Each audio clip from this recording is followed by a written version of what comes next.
12 News. This is breaking news. Breaking news first at 4. Greensboro police have charged a woman with first-degree murder for the death of her 5-month-old child. Police say they have upgraded their charges against Tamaya Tomlin. She was first charged with 2 counts of felony child abuse last December. Police say the child died last Christmas. We have reached out to police for more information about the case, and we'll pass that information along as soon as it becomes available. Parents in Randolph County have been charged with child abuse after their 5-year-old child was found dead inside their home. Our Maria DeBone joins us in the studio live. And Maria, you went to the home in Seagrove and talked to a family member. So what did they tell you? Well, according to the Randolph County Sheriff's Office, deputies responded yesterday to a call for service to the home on Needham's Trail for a welfare check. There they found the 5-year-old child dead. Now, the Sheriff's Office says the Criminal Investigation Division collected evidence and found that Christina and Billy Myers, the child's parents, were arrested. They're both charged with child abuse. Now, I spoke with Michael Anderson, who says the child is his niece and her name is Ella.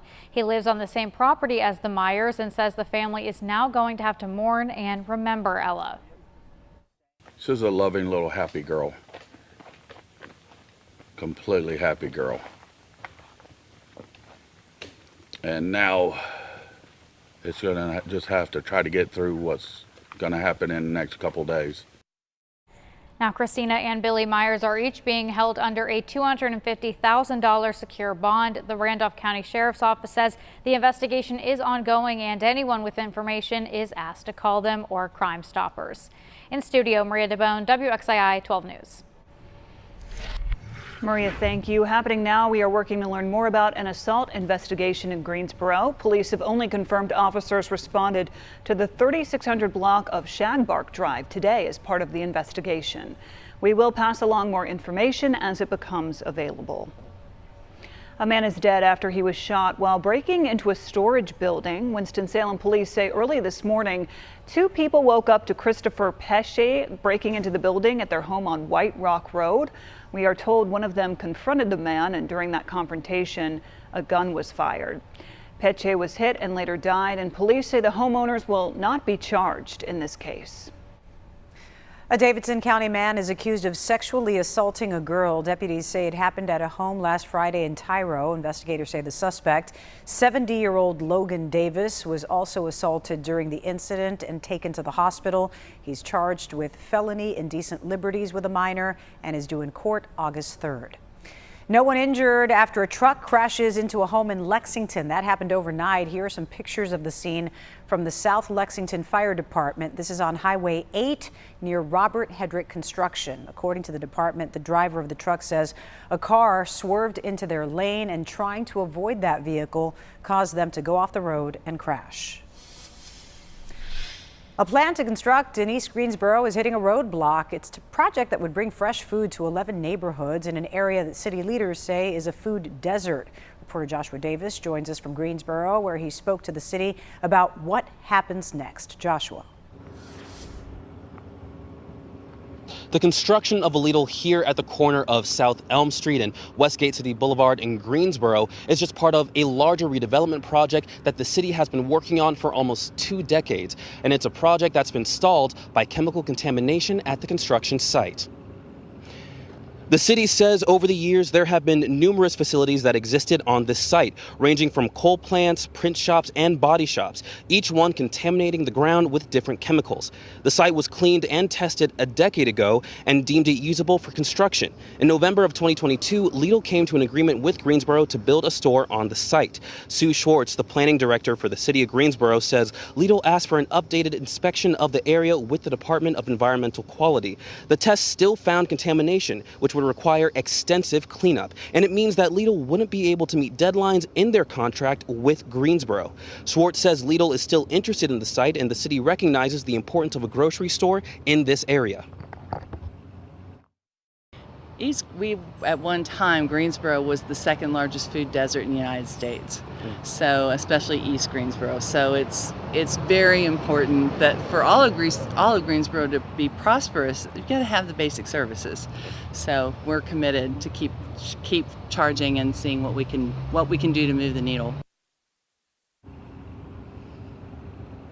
Schwartz says there's still hope for this ladle to be constructed. She says the city of Greensboro is going back to the drawing board to understand the extent of the problem so they can understand the steps they need to take moving forward. In Greensboro, I'm Joshua Davis for WXII 12 News.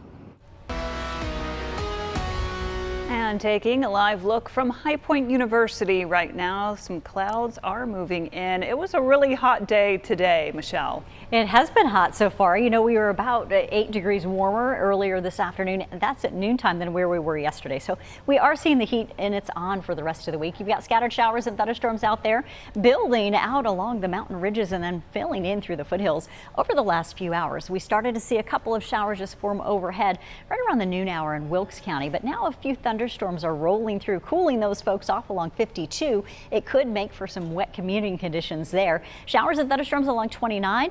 And zooming in for a closer look over the Rural Hall, Danbury area, you can see this is bringing some heavy downpours to areas like Tobaccoville, Donahaw, and as we get up toward King, those showers are gradually pushing east towards you right now. So some heavy downpours. These are non-severe thunderstorms at the moment. You've got lots of lightning though with this storm up in Yanceyville and a couple of showers over Harrison Crossroads. So this is going to be a pattern that we'll see over the next couple of days. Some pop-up thunderstorms and isolated action as we see also a front nearby.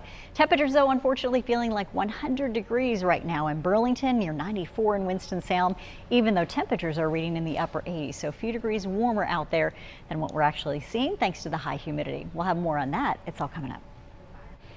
All right, Michelle, thank you. A part-time firefighter in Davie County is one step away from his dream job of becoming a full-time firefighter. Austin Freed has just won a 4-year legal battle with the state over his reading disability. The State Office of Emergency Management denied his request for someone to read him the questions for the EMT exam, which is required for all full-time firefighters. An attorney with Disability Rights NC says he is the first person to win an accommodation to the EMT test. I'm trying to help everybody. Do not give up.